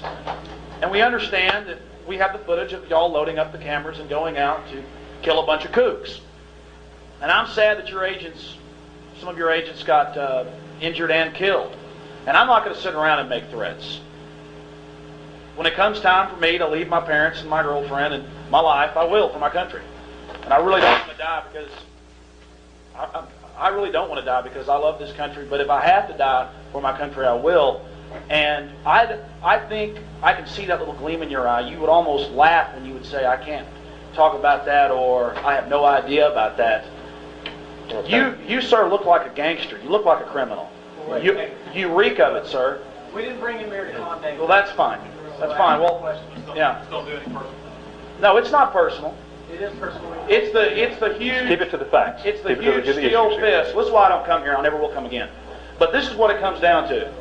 I had to come and talk to you and tell you that I've read the Constitution. I know what's going on in the country. I know about Rex 84. I know about FEMA. I've been around at the national parks. I've seen the executive orders. I know what's going on in this country. From Oklahoma City, the World Trade Center bombing, the October 29th, New York Times 28th even admits it, got a copy of it in my car, that the BATF and the FBI helped the terrorists cook the bombs. Andre Strassmeyer, the Air and Republican Army, Carol Howe warned the FBI and the BATF. And it doesn't matter. Y'all stir up these hornets' nests to have media events to scare the sheep. And frankly, it's sick and it's sad. And it is the nature of power. That's all you are, is a Roman centurion and all the rest of your type. And I know there's a lot of good people that have left your agencies and have left all the apparatus of control. I want to know why you haven't seen Waco Rules of Engagement and why you won't comment. And you said you were 1,100 yards away from the back of the building where all the automatic weapons fire was coming from. You saw it. Sir, there's footage of it. There's tape of it. You want me to give you one of the tapes? Yeah, I'd have to. Perhaps I'm wrong. Perhaps you're not a criminal. Alex, let him Perhaps you're just answer. power hungry. No. Let him respond. I had to say there was no automatic weapon fire coming from the back of the building. I'd like to see the tapes. I hadn't seen those. Well, they got them at the video store. Or why don't you call C-SPAN and get a copy from them? Okay, I'll do it. They air it on TV, and that's how controlled our press is. Okay. You scare me. Seeing our local police training with you guys with black ski masks, and we've gone up from 390,000 police officers to 490,000 police officers, and they're building helicopter bases here in Travis County. Damn it! We've been sucked off for so long. We're 62% in some form of tax. We just wallow around and beg like a bunch of little pigs at your feet, and it isn't good enough because you're insecure, and deep down inside you can make the rationales all day. We're self-righteous. We're doing what's right. I'm nonviolent to the end, defending my country from what's coming. And we see it building up. We see it preparing while President Clinton wallows over in China. So to you, you have no soul if you do not come to grips with what really happened in Waco, because you obviously won't even comment on all the missing evidence and on everything else that is happening. The front door to the flare footage, and then to Oklahoma City with the seismographs and General Park. And it's so much. There's so much going on. So much evil, so much tyranny, so much barbarism. What do you think when you walk into your office and there's all these little fleets of minions? It's sad to me. They need to go work for the mob or something. At least there, they can sleep with themselves at night. They're not acting like they're not criminals.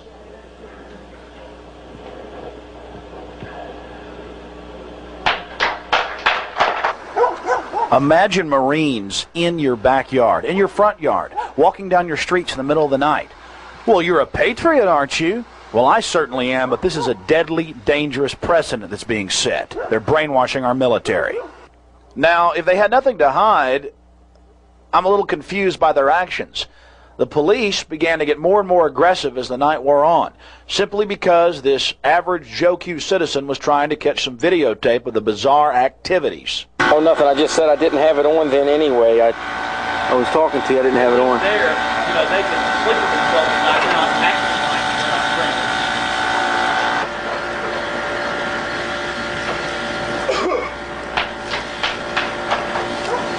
Imagine Marines in your backyard. What's that? It's a good evening. How you doing, Nelson? Very good. Yourself? Hey. How you doing? Not bad. Were you the same guy that was here earlier? Lesson number 1, never turn off the video camera even though you feel intimidated. I've seen this, I can't tell you how many times. Sheldon, the amateur cameraman, turned off his camera when confronted by the sheriff's deputy. And yes, ladies and gentlemen, look right there on your screen right before he turned the camera off. A Marine with a fully automatic weapon. The point is, you see the relationship building here.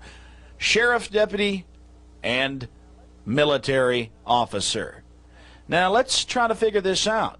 just for a second, are they going to load our police up with our Marines on C-130s and fly them overseas? Just a question I have. Where are you going, mate? Where am I going? Hey, what do you want?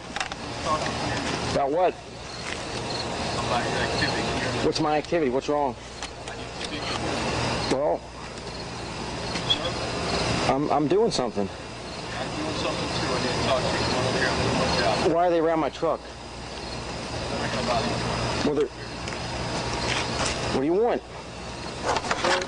Have I done it? All right, sure. Video camera off. Okay. What do you want? What is your point? The video. Well, that's America. You just saw the camera shut off. He was told if he did any more videotaping, he'd be going to jail. And there's the police officer that told him to turn his camera off, getting multiple visitations for walking down one of the main streets of Hebron, Maryland, in the state where Sheldon Green lives. I've gotten a chance to get to know Sheldon long distance since I got this tape almost a year ago. He's a great guy, being treated like a criminal for only asking questions and videotaping the urban warfare training and disarmament scenario. Turn your camera off while the Marines check out your truck. Right there in black and white night vision video for you. Here we are. Here we are knocking on the controlled media window. It's only 6:45. It's only 6:45. We have some questions for the media. Use your bullhorn. We have some questions about the mainstream media and about Chiapas and the huge war that's going on down there. We have some questions about Waco and Waco rules of engagement. Why haven't you talked about it, media? We have some serious questions. There's footage of the feds shooting people with their own cameras. There's footage of this. We need you to answer these questions. It's not a joke. This isn't a publicity stunt. We need answers. We need answers. There's a huge war in southern Mexico. There's a huge war in southern Mexico. Sir, there's a huge... Sir, there's a huge war in southern Mexico. Don't you care? It's been going on for 3 years. Don't you care? Is it funny? We got what we needed. That's what we needed. Hey, we're leaving. We're leaving. You can call him. We're going out here. Oh, look. Look, he smugly sits there and makes a face. It's not funny. It's not funny at all, slave master. And said, if we don't like your speech, you're going to jail. And you're actually going to hear the audio from that. It's kind of at a distance and not very easy to pick up, but you'll be able to hear it. That's coming up in just a second. So they called the SWAT team out. That was an abuse of power. You don't call out special weapons and tactics, SWAT, for people with no criminal records who come to the public meeting that is held every Tuesday during citizens communication at the Commissioner's Court.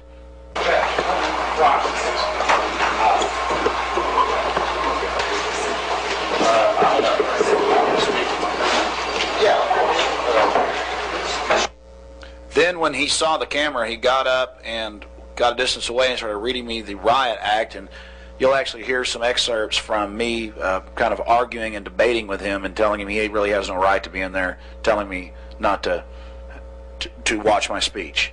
Yeah, here is him talking to me. This supposedly didn't happen. There was supposedly not even SWAT team there. That's what the commissioners say, and that's what the media says. I guess they weren't there, were they? Any verbal utterance that you deem bad, I might say that this is out of control or parental rights should be taken.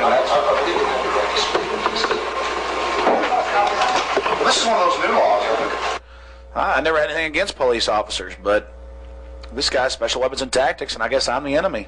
I'm coming to speak against his bureaucrats. How dare I? Speaks for you, doesn't it? Proves you wrong. It proves the media wrong. It's in your face. Now let's get to their lies and make them look like absolute liars and fools and bureaucrats that they are. While we were trying to clear up some things in terms of Judge Elshire was trying to get something clear about what was happening here a couple of weeks ago, I actually watched Mr. Jones's program that night, so you did pick up a viewer. And they were showing video of Commissioner Moore and I discussing with a lieutenant from the Travis County Sheriff's Office up front, and the video was being shown of us talking with that officer, and the play-by-play was something something to the effect of us ordering in our SWAT officers, and that we were laughing and joking and pointing out specific people in the audience in terms of referring to Mr. Jones and some of the others. Why were they here? I didn't order them there. Somebody had to order them to be here. They don't just come here. They're on a payroll. Somebody ordered them to be here. Well, it wasn't for me, and I wasn't discussing with my SWAT officers conspiracy theories about what Margaret and I don't want to be rude, but Mr. Jones's show believe it or not, we actually weren't discussing you all. Mr. Jones's show is a call-in show. You can take issues up with Alex Jones with him personally. Would you finish your testimony? I don't want to get involved in the pettiness of things like that because it's petty, quite frankly. We're talking was about pretty children, petty in terms of and we're talking about intimidation. Conspiracy theories. Well, this isn't the appropriate forum for your problems, personal problems with Alex Jones. I don't have a personal problem. It sounds like it. Well, let me show you a couple more pictures. Well, there's another conspiracy, another hallucination, another delusion of Alex Jones and associates. Texans for Freedom, you know, evil people like that. There's another pipe dream. I'm a local tax collector, period. You're the local tax collector. How do you sleep at night? Very well, thank you. You sleep very well knowing the families you've wrecked. We've not wrecked any families. We've not taken any homes. You've not taken any homes. You're saying the county's never taken any homes. I didn't say never. Oh, you said we haven't taken any homes? I'm not aware of it. I've seen y'all listing the homes that have been taken. I've been mailed things in the mail about auctions and homes that are being sold by the hundreds. Those are not necessarily people's homes where people are living. What do you mean? There are lots of vacant lots. No. They're vacant lots. I've seen you. This lady right here, she's having her house stolen. Well, she's taken up with someone else. She has. She's here every week. Every week. Okay, last question. You say that you're not selling people's homes. You show the foreclosed homes on TV that you're taking. You shown them on TV. You're trying to steal my home now, ma'am. On Channel 17. What about my cameraman? You're trying to steal his house. Well, he can come to the office and we'll talk about his house. Come to the office? Ma'am, hey, we're not some type of evil people. Ma'am, and you said that we're a bunch of conspiracy theorists, Sheriff. You know these helicopters are being used, Sheriff. These helicopters are being used for surveillance. You know they're putting flare on them. You admitted it. And they're putting flare on? What about the feds? We stopped the Delta Force. What about the Delta Force, Sheriff? I'd ask them to get the microphone out of my face. You want the microphone out of your face?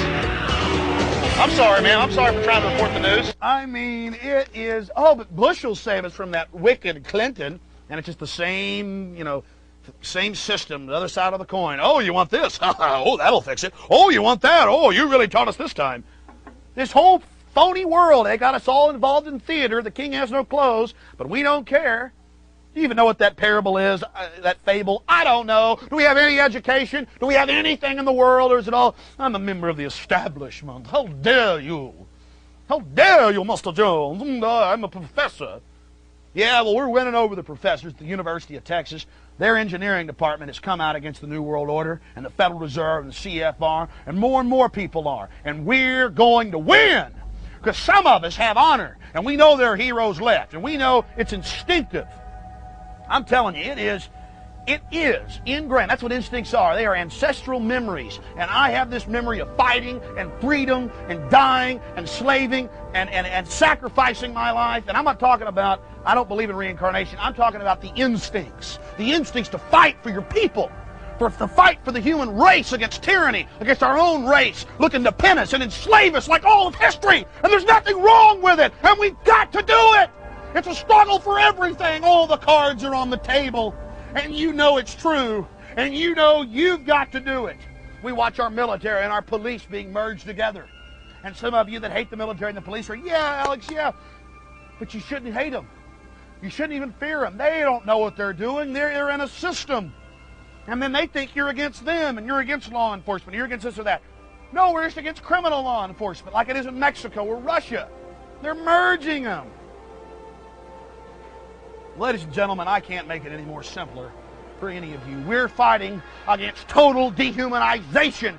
It's all happening right now. And I need your help. Don't call me and don't write me or all that stuff you can if you want. I don't have any meetings. It's an idea. It's a system. And it's okay to see fervor when it comes to politics. Your forefathers. It wasn't a perfect country, but it was better than most. Get your world history, but they've demonized our history. They stood on soapboxes and yelled and screamed about the foreign banks taking over. Every election, and held it off, and presidents were assassinated. There were attempted assassinations. The last speech, big speech Kennedy gave to a university was against the Federal Reserve. And he had his head blown off just a few weeks later.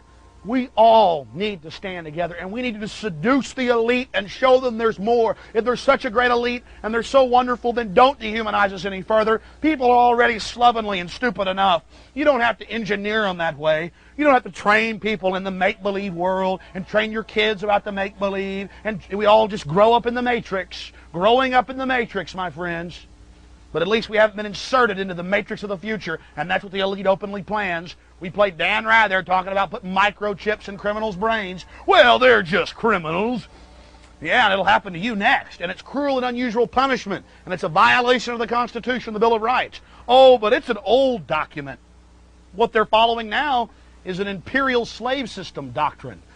And you'll confuse you with communist and socialist and fascist and all these other terms. It's all command and control. And we're always gravitationally pulled in to this political body. It has a political gravity that sucks us towards it. We've got to struggle away from it, towards anarchy, never reaching it. We wouldn't want anarchy. It's impossible in groups of bigger than 5 to 10 people. We're pulling away. This is the real political spectrum, away from control. Always fighting a never-ending battle for freedom. The price of liberty and freedom is eternal vigilance. And it's just that clear, and you need to be conscious of it. I am out of control tonight. Ma'am, I want to ask you about K-Tag. What exactly is K-Tag? It's an automatic transponder, automatic toll system. You get a little transponder you put on your windshield. So it opens the gate for you. You're billed for it. So you put an automatic transponder on your car. Part of the new smart highway system, or?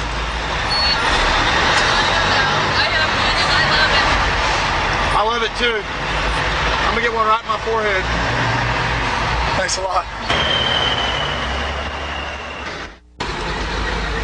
We just drove through a toll road here in Kansas, and they're putting in these chips in your cars where you just drive right through it. I said to the lady, I said, do you like that? What do you think about that? She goes, I think it's great. The lady that works here, and I forgot to tell her, oh, so you like something that's gonna make you lose your job? And plus, in a few years, you'll just have transponders in your cars to make sure you've paid your taxes. It's Pandora's box. But hey, it's a great idea. We're going to be slaves. I love it. Thumb scanning, urine testing for driver's licenses. Just great. I'm excited. Let's get back on the roads. Go pay more tolls and have transponders.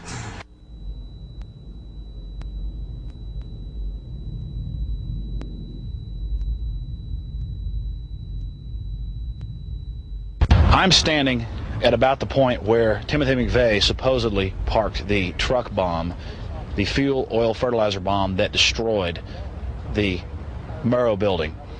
Since April 19th, 1995, masses of evidence have come out. People have seen the newscast from the first day where they reported multiple bombs. Experts like General Benton Parton, ex-head of Air Force Weapons Development, Ted Gunderson, FBI chief, have documented with the U.S. Geological Survey's own seismographs that there were multiple explosions, that the building was blown out, and that it was impossible for a Ryder truck filled with even premium-grade military explosives to cause that damage. Now, there was probably a Ryder truck used as a diversion, and again, that corresponds to the multiple seismograph explosions shown by the state and federal agencies. But the media has chosen not to report on this. Now, here's the key point.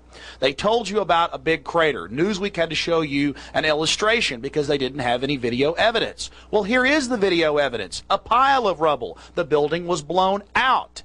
Now we're fixing to show you some newscasts with more conflicting evidence. There you had the pile of rubble, not a crater. We want to update our audience that the Justice Department is reporting that a second explosive device has been found in the AP Murrah building in downtown Oklahoma City.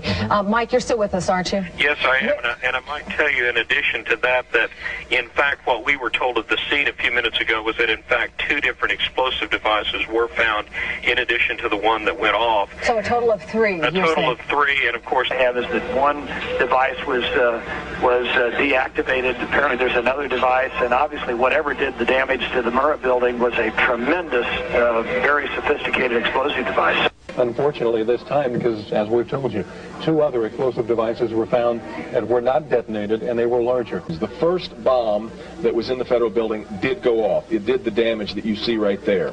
The second explosive was found and diffused. The third explosive that was found, and they are working on right now as we speak, I understand, both the second and third explosives, if you can imagine this, were larger than the first. And what these later devices are doing to the rescue effort, time is so valuable right now as they try to get to these people who perhaps somehow are still hanging on. But there were 4 bombs set to go off, according to ATF officials. Only President Clinton and his associates stood to gain from the April 19th, 1995 bombing. It created a police state. Thank God people like Representative Charles Keyes have been standing up against butchers like Reno. President Clinton just called Governor Frank Keating, and he says that 3 FBI anti-terrorist teams are en route to Oklahoma City right now. I've been able to confirm that it was a car explosion. Now, that word coming to us from Mayor Ron Norick earlier, 1,200 pounds of explosives parked out in front of the federal building. And ATF has confirmed that as well. You just saw a 180-degree change in the newscast. The government line. Here you see a building right across the street, barely even damaged. And then, as you turn towards the Alfred P. Murrah building right across the street, you see absolute devastation. And you can't really see what happened here because they hurriedly destroyed the building, the crime scene, as quickly as possible and kept independent examiners and experts out. So we'll never really have a true accounting of what happened here. I've just been asking people that look like they're knowledgeable. Y'all familiar with what happened in 1933 in Germany? The Reichstag? Do y'all remember that? It happened to their parliament building? Right, that's right. They blew that up. Hitler blew that up to get rid of or to make it look like it was the current government. Communist, yes. Or the communists. Yes, yeah. He wanted fear, he wanted some terrorism bills, and he got them. I work right here in this building. I was at work. Did you feel it? Yeah, I thought this building was blowing up. How many blasts did you feel? 2. And how far apart were they? Oh, probably about boom, and then it's boom. And so it wasn't a rumble, it was 2 separate booms. Who do you think stood to benefit from that heinous bombing? Basically, the government, by them wanting to do what they want to do, to be able to do come and go as they please, look, search, siege, or whatever, you know. They benefit more when stuff like this happens. So you think it was important for them the American people were getting too uppity. We were tired of getting pushed around, and so suddenly something happens, and now government gets to come back and be Big Brother again. Now they got a reason. Basically, you know, all it takes is a little for them to do a lot. The facts are irrefutable. Treason is being engaged in. President Clinton bragged on Air Force One in 1996 to the press that he owed the revival of his presidency to the Oklahoma City bombing.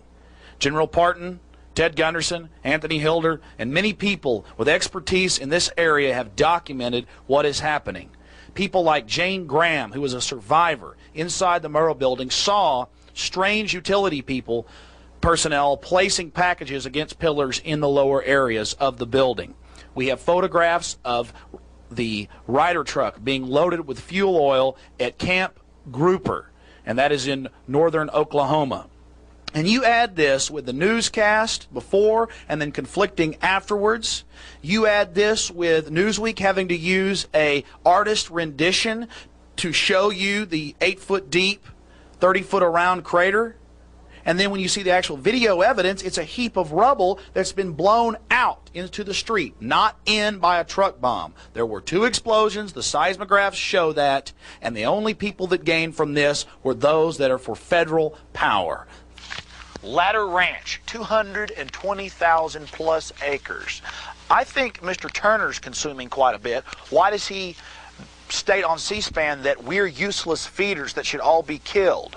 Because he's an unhappy elitist and he can't stand seeing you enjoy your middle-class life. He has to control your life. Just like his atrocity of a wife, Jane Fonda, better known as Hanoi Jane of the Hanoi Hilton, who went and told the North Vietnamese what a great job they were doing torturing our troops, and has authored the destructive policies that have turned women into absolute slaves of the establishment here in America. We know that there is a move towards a global government, abolition of private property, the destruction of national sovereignty, in the name of the group collective. And what did David Rockefeller say about the public schools? What did he say about government training centers, or what he called the public schools? He called it helpless people yielding themselves to our molding hands. And these lovely, intelligent, but very young people are very easily molded by the establishment today. So let's go inside the teaching center here at the University of Texas and find out exactly what's happening to our youth of this nation. I see y'all are wearing little worlds there. Do y'all care about the world? Yeah. Y'all are good people, aren't you? Yeah. Do y'all think the United Nations is helping? Mhm. Yeah, I think it's a great way to like make world peace. A great way to make world peace. Mhm. Because through global governance, we can knock out all the troublemakers. Yes. Is that what y'all been talking about? Yeah, I sort of. Yeah. Well, that's great. I hope y'all have an enjoyable time. Okay. Thanks a lot. Thank you. What do you think about the United Nations? Cool. Yeah, it's like an organization. I think it's kind of fun.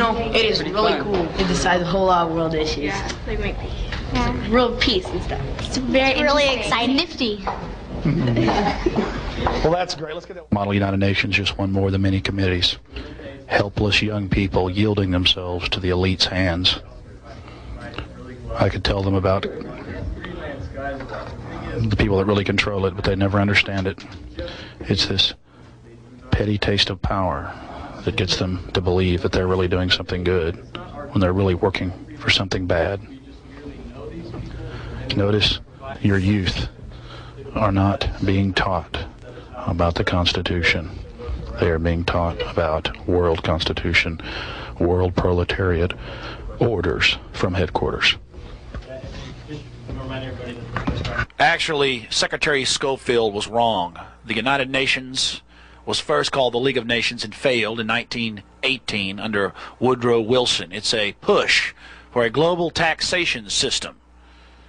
And our youth are being indoctrinated. They're being brought by their high school teachers and their junior high teachers to UT and universities across the nation to learn about giving up our sovereignty. They use careful semantics in choosing the term join the nationwide movement for a more effective United Nations. It's not a nationwide movement, it's a worldwide movement. About to see what happened whenever we went out to Congressman Doggett's neighborhood hours, as he calls them, at the HEB on Breaker Lane. And now Clinton's trying to sneak it through under the guise of a medical ID card. What's your opinion of thumb scanning, urine, and blood testing for driver's license? Well, you've asked about... Yeah. What's your opinion of urine and blood testing for driver's license, as President Clinton has ordered? Well, I don't think President Clinton has ordered that. My main question is the national ID card that has been being pushed through piecemeal ever since William Jefferson Clinton and the Clintonistas got in. And the main question that I have to you is about the national ID card and the thumb scanners that are being put in the state police departments to get driver's license across the state. Your state, Texas, since '94 has been thumb scanning all to get a driver's license, and now in the 1997 record, Clinton has now entered it in that he wants urine and blood testing for 25% randomly selected. Now, I know that's two questions. Can you first say what your stance is on the national ID card with privacy issues, and then can you answer the urine and blood testing that's now in the Federal Register? Well, you've asked me about a series of things. One of them is thumbprinting by state police departments, and my suggestion is that you take it up with George Bush.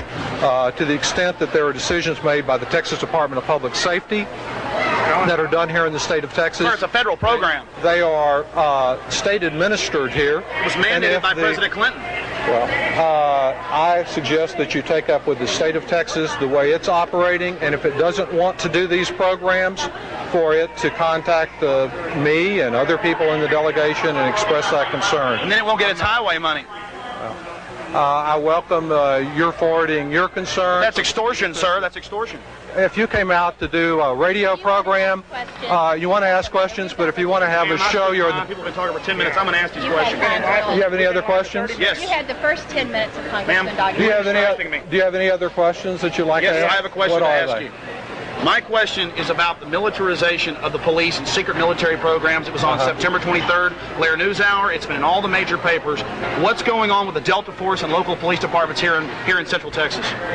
What specifically about? Al A. Philippus on May 5th kicked out the Delta Force from Bexar County in San Antonio for attempting to bribe him.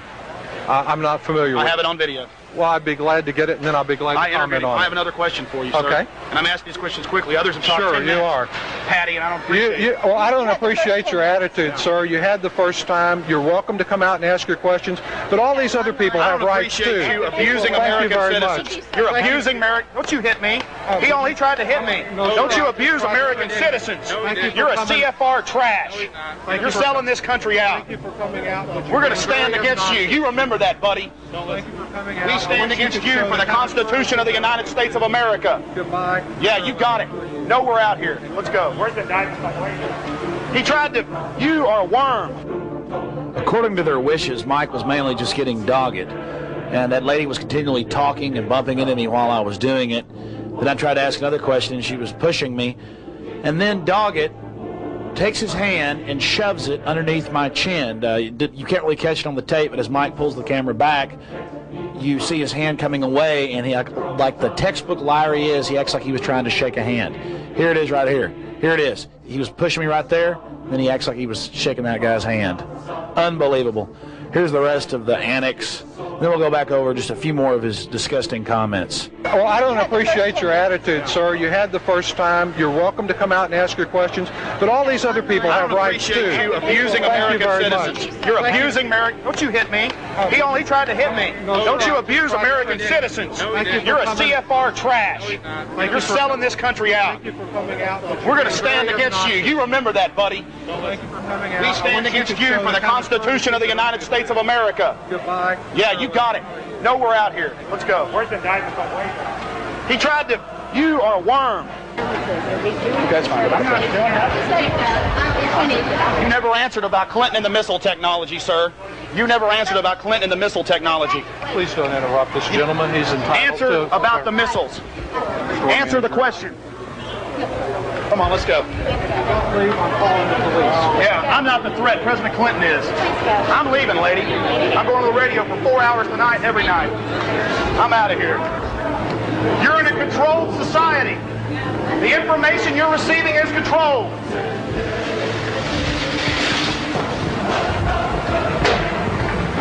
Conflagration's coming, smiley face slave. You're like the people that supported the Nazis, and you will pay. Let's go. You have a nice day too, bootlicker. Boy, there's some nice Nazi activity going on up there on the road. Where's that? Oh, just checkpoints. Guilty until proven innocent, the American way. I recognize the voice. Yeah, I got a talk show. See, but everybody just laughs. This is Bill Billion coming down to do this stuff. Your good friend Bill Clinton? I'm not real big on it. I'm not real knowledgeable about federal checkpoints. Well, no. Federal money to help local people do checkpoints. Oh, okay. Yeah. Well, you know, everybody's begging to get federal money. Yeah, everybody's begging it. Free federal money. Well, we pay taxes for that free money. Sure. And then, I'm with you there. And so the strings come, and we got Nazi checkpoints. I mean, go look at it. Well, no, I have other things to do because I'm not part of that. Oh, I know. How you doing? Alex Jones. Yeah, I know. I recognize, like I said, I recognize the voice. All right. We never sleep. I'll be up at 5 in the morning. Matter of fact, when I saw your face, I thought I'd seen the face before, so I listen to you on a regular basis. Well, we're in deep trouble.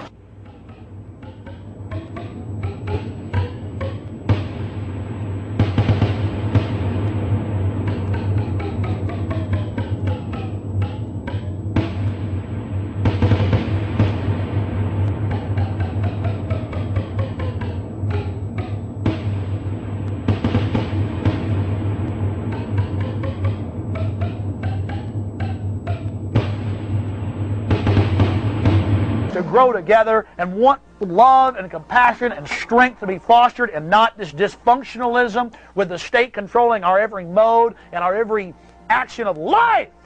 Live, feel it, feel the life, live it, do it, be it, just do it, man. That's what it's all about here. I'm telling you, there's nothing wrong with standing up, and who cares what people think, because when you're a leader, they'll start to follow, and we need leaders. I'm looking for a few good men and women. I'm looking for leaders, people that don't care. They're real men that'll stand up no matter what the price. That's what we're talking about. That's what we're discussing here. I'll see you tonight, 11:30, Channel 10 for Infowars.